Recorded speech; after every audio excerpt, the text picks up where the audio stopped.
Un artiste, ses crayons et ses rencontres dans le parc national de Molé au Ghana, l'un des plus grands espaces protégés du continent africain.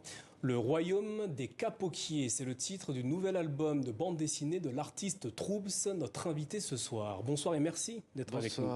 Tout d'abord un mot sur le titre de cette nouvelle bande dessinée. Le royaume des Kapokiers, c'est quoi ? Les kapokiers, ce sont des arbres qui poussent donc là-bas au Ghana, mais qui ne sont pas forcément originaires d'Afrique, qui sont plutôt originaires d'Amérique du Sud. Mais ce sont des arbres immenses, magnifiques, et donc qui se sont répandus un petit peu sur toute la zone intertropicale, et qui donnent des fruits assez gros, des noix comme ça, et à l'intérieur, il y a une espèce de coton naturel, en fait, qu'on appelle le kapok, et qui servait longtemps pour le rembourrage des matelas, par exemple, ou des fauteuils, comme ça, qui a été très, très, très utilisé. Alors pourquoi invitez-vous les lecteurs à vous suivre à la découverte du parc national de Molé au Ghana où on trouve ce genre d'arbre ?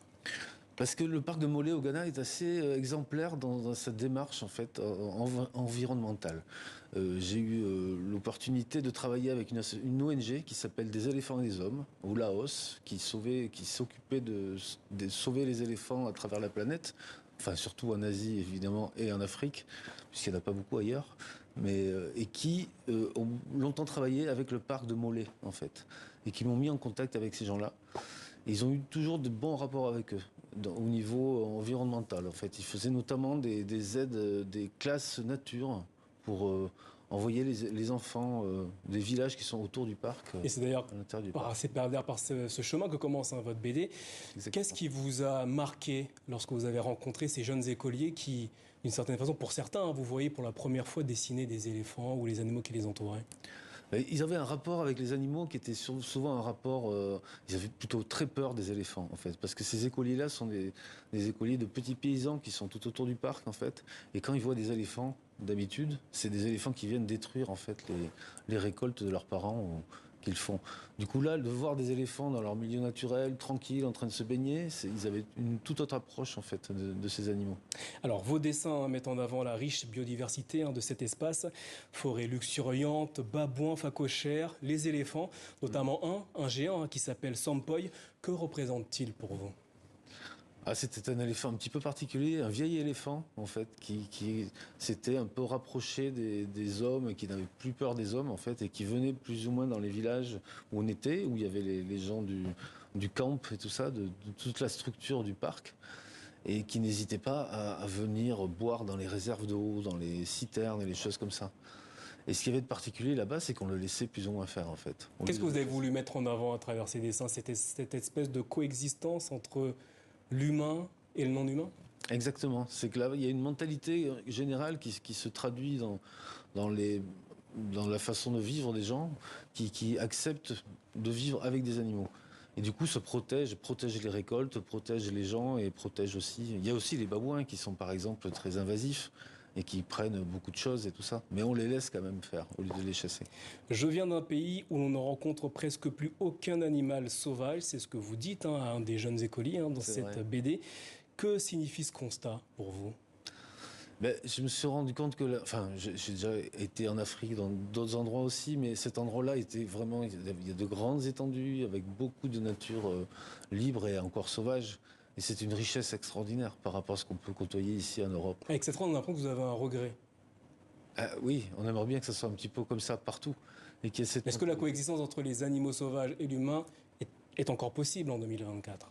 Je pense qu'elle le peut, ouais, bien sûr. Mais il faut faire aussi des compromis. Il faut accepter que les animaux soient toujours là et puissent cohabiter avec le bétail notamment ou avec la façon de faire de l'agriculture. Alors, au-delà des espèces qui peuplent ce royaume, cette BD plaide également pour la cohabitation entre l'humanité et la biodiversité qui l'entoure, à l'heure où les villes africaines ne cessent de s'étendre, de grandir.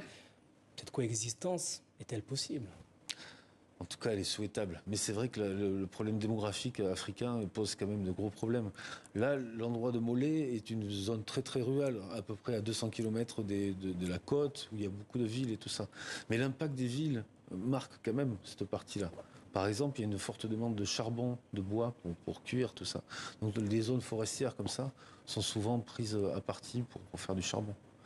Quel message avez-vous tenté de transmettre à travers cette BD, à travers ces dessins ? Ben, qu'on peut Il peut y avoir des actions assez simples, justement, que le parc promeut. Vous revenez beaucoup sur les actions des ONG notamment. Voilà, c'est ça, c'est ce que je voulais dire. En fait, il y a des ONG qui sont là, il y a tout un maillage de petites ONG, de petites volontés de gens qui font on passe d'une agriculture un petit peu industrielle à de l'agroforesterie, par exemple, où il y a des gens qui replantent des arbres, il y a des gens qui font des petites coopératives, en fait, pour, par exemple, faire du beurre de karité. Et qui, en se regroupant, peuvent avoir une meilleure capitalisation de leurs revenus et le vendre en Europe sur des qualités bio. Et tout ça, toutes ces petites actions ne nous demandent pas beaucoup d'argent, en fait. C'est des petits financements et qui permettent après, dans des petits villages qui sont assez reculés, où il n'y avait pas l'électricité encore, qui sont complètement coupés à la saison des pluies, où on ne peut pas y aller du tout. Ces villages-là ont pu financer des puits, par exemple, pour avoir de l'eau. Ils ont aussi pu financer des écoles. Il y avait des villages, il y a à peine 10 ans, qui n'avaient pas d'école, quoi. Là, maintenant, c'était possible grâce à des petites actions, des petites ONG qui se mettent en place et qui font. Et vous, du point de vue dessinateur, de l'artiste que vous êtes, qu'est-ce que vous retenez de ce voyage dans le parc national de Molé? Au point de vue du dessin, c'est toujours extraordinaire. Moi, j'aime beaucoup dessiner les animaux. Ça a toujours été une passion chez moi. Et puis, ces paysages, cette grandeur, cette force de la nature qui est toujours très, très présente, c'était quand même extraordinaire, quoi. Troups, merci d'avoir répondu à nos questions ce soir. Votre BD, intitulée Le Royaume des Capoquiers, est d'ores et déjà disponible aux éditions Futuropolis. Merci à vous. Je vous remercie.